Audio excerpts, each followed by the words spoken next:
बार बार अबेसिंग अबेसिंग क्यों करते हैं? जिसको बोलने की तमीज़ नहीं है, जो हल्के में कभी आता नहीं है, 4 चुनाव लड़ गया, धन्यवाद करता नहीं है, पूरे हल्के में एक ऑफिस उसके पास है नहीं, इस हल्के में 15,000 वोट ले जाएगा तो मान जाऊँगा अबेसिंग को मैं। ये मेरी बात को याद रखना आप।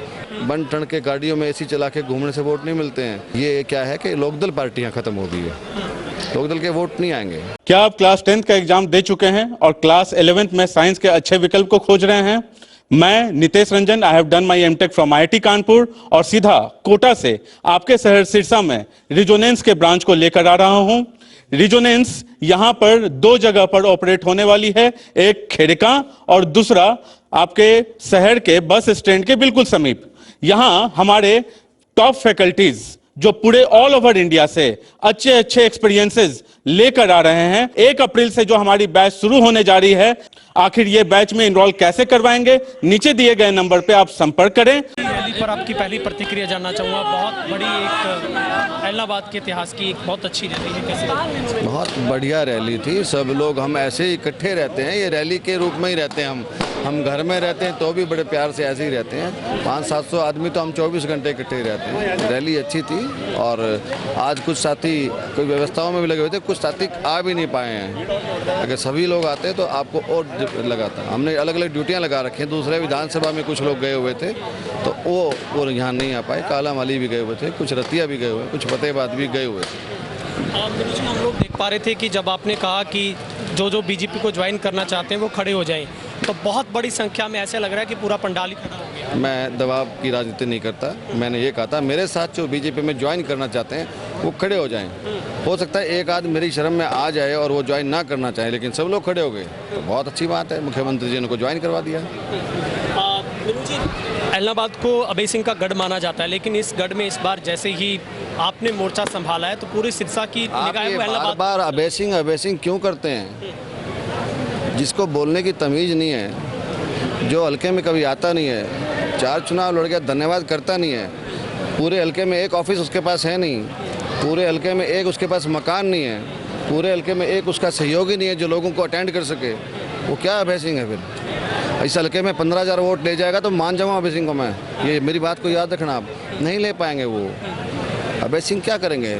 नेता वो होता है जो लोगों में रहे, प्यार करे, लोगों से बात करे, सामने आराम से बैठने देते नहीं हैं, धमका के झिड़क के लोगों से बात करते हैं, बूढ़े बुजुर्ग का मान सम्मान नहीं करते हैं, दबा के रखते हैं लोगों को। इस तरह से नहीं चलता। आए गए का मान सम्मान करना चाहिए, लोगों में रहना चाहिए। और अब तो उनकी पार्टी यहाँ तो ख़त्म हो चुकी है। मुझे लगता नहीं कि आप मेरे को छोड़ दीजिए और इंटरव्यू कहीं और ले लीजिए, 10-12 हज़ार से ऊपर वोट नहीं ले पाएंगे इलाहाबाद विधानसभा में, वो मैक्सिमम 15,000। मीनू जी, आपने भी बहुत बेबाक तरीके से इतने लोगों के बीच में आवाज़ उठाई कि घग्गर को लेकर बहुत बड़ी चिंता में आप रहते हैं, किसानों की मांग को लेकर। असल में बड़ी बहुत उम्मीद नहीं है। ये चुनावी वक्त था इसलिए घोषणा नहीं की। हमने प्रपोजल बना चुका है। सदगुरु प्रताप सिंह जी जो थे उनकी सोच थी और उन्होंने काफ़ी समय पहले इस घग्गर के दोनों तरफ बांध का निर्माण करवाया था। तो उसी वजह से आज के दिन भी नाली हल्का जो पानी आता है तो उसमें नहीं टूटती है। अब इस बार हमने जब खुद जाके देखा तो हालात काफ़ी ख़राब थी। हमने भी काम किया, हमारे नामधारी समुदाय के लोग थे, उन्होंने बहुत अच्छा काम किया, बहुत अच्छे लोग हैं। हमारे सच्चा सौदा की जो लोग टीम थी उन्होंने बहुत अच्छा काम किया। हमारे भुम्मन शाह डेरा की टीम थी, उन्होंने बहुत अच्छा काम किया। साथ साथ जो ट्रस्ट और जो लोकल समाज के लोग थे, रात दिन सहयोग करके बांध बच पाया। मेरी इच्छा है कि कभी कभी ऐसा मोटिवेशन देखने को नहीं मिलता है। चलो ये बाई चांस हो गया तो आगे की व्यवस्था पक्की हो जाए तो हमारी नाली जो है उसकी थोड़ी सफाई हो जाए और दोनों तरफ बंद जो है, बंद तो सतगुरु जी ने बनाया था और गुरु जी अगर मनोहर लाल जी इसके ऊपर सड़क बना दें तो हमारे जीवन ना सफल हो जाएगा। ये टूटने की व्यवस्था नहीं रहेगी। और उससे क्योंकि एक बार अगर नाली टूट जाए, अगर हम ना जाते तो ये नाली टूट जाती तो पूरा इलाहाबाद और 25-30 गांव बर्बाद हो जाते। तो इसीलिए मैंने रिक्वेस्ट की थी और दोनों तरफ रोड का प्रपोजल ऑलमोस्ट फाइनल स्टेज पे, छोटी मोटी ऑब्जेक्शन है मिट्टी वगैरह की वो दूर हो जाएंगे। उसके बाद सफाई के बारे में भी हम काफ़ी सीरियसली सोच रहे हैं। मुझे अभी बहुत कम समय बचा है क्योंकि 25 मई नज़दीक है। कैसा माहौल पूरे सिरसा में देख पा रहे हैं आप बीजेपी को लेकर? हालांकि कांग्रेस से कुमारी सैलजा कह रही है कि घबराई हुई बीजेपी रैलियां कर रही है। नहीं, कोई घबराई हुई नहीं। बड़े प्यार से देखो, रैली खत्म हो चुकी है। अब भी उनकी जनसभा में इतने आदमी नहीं होते, इतने खत्म होने के बाद यहाँ पे कोई नहीं घबराया। बीजेपी का कार्यकर्ता है, बीजेपी की नीतियां हैं। बीजेपी किसी को दलाली नहीं करने देती। बीजेपी के पास में एक स्कीम है, खर्ची ना पर्ची। जो ईमानदार है, भले घर के आदमी हैं, वो नौकरी लगते हैं। बीजेपी की सरकार ने गरीब वंचित व्यक्ति तक राशन की व्यवस्था की है बुरे दिनों में, और अगले 5 साल तक इसको बढ़ाया है। और अब तो लगभग 98% लोग इस व्यवस्था से सुखी हैं, राशन और ये जो सुविधाएं मिल रही हैं। बीजेपी ने सोलर ट्यूबवेल्स दिए हैं, हर गांव में सोलर ट्यूबवेल से डीजल का खर्चा बचाया है। बीजेपी ने आयुष्मान, मोदी जी ने आयुष्मान कार्ड दिया है, गरीब को स्वास्थ्य का अधिकार दिया है।